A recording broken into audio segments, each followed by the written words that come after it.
So that's why it's pain.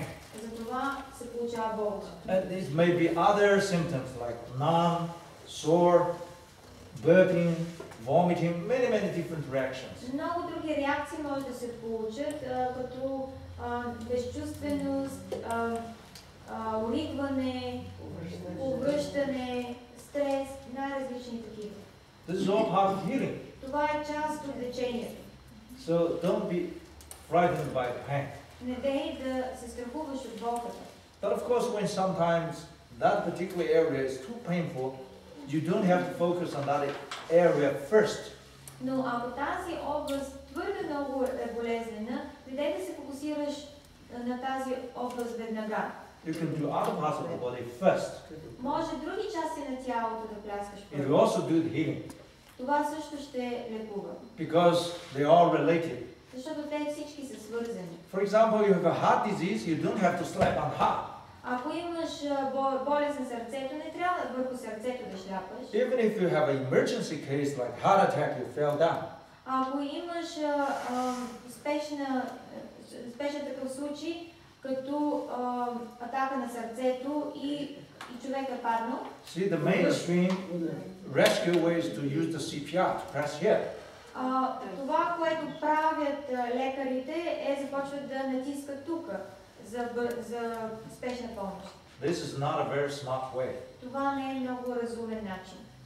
If you slap here, Ако тук шляпаш, it's much more effective. много по-ефективно ще And we бъде. have thousands of cases like И ние this. имаме хиляди случаи такива. Even Lazarina saved one gentleman in the airplane when she flew back through the Turkish air. Лазарина, която съм аз, когато пътувах в самолета, един човек така припадна, имаше проблеми с сърцето и с шляпане тук, той се вдигна за няколко секунди. So for the head problem, you can also slap here. За проблеми с главата също може да шляпаш. And you can also slap here. Hand. И ето тук може да шляпаш на ръцете. Because all these meridians go up here. Защото всички тези меридиани свършват върху главата. You can also slap on the spine. See the spine. Също може да шляпаш на гръбначния стълб. Because the spine also goes to the head. Защото гръбначният стълб също отива до главата. Not only the bone, but also the meridians and the vessels, they all go to the head. Не само гръбначният стълб, но също меридианите и кръвоносните съдове, всички отиват до главата. You can also slap all around the neck. И също около врата може да шляпаш. Because head are related with all the parts through the neck. Защото главата се свързва с всички други части чрез врата. So just now I talk about invisible system. Сега ще говорим за системата, която не се вижда, невидимата система в човешкото тяло. But in fact, when you do Paida, you are working on both visible and invisible system. Всъщност, когато правиме пайда, ние работиме върху системата, която се вижда и не се вижда. Because you are not only slapping on the meridian, but also on the muscle, on the tissues, on the vessel, on the nerves, all of them.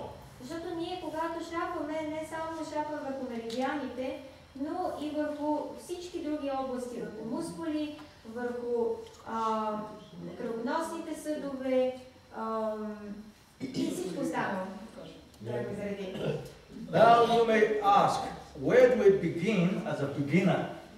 Сега може да попитате къде започвам, като ако за първи път го правя. We always ask you to begin from here. Ние винаги казваме, че трябва да започнеш от тук, вътрешната страна на лакта. Because this is where the heart and the pericardium meridians are located. Защото точно там минават меридианите на сърцето и перикарда.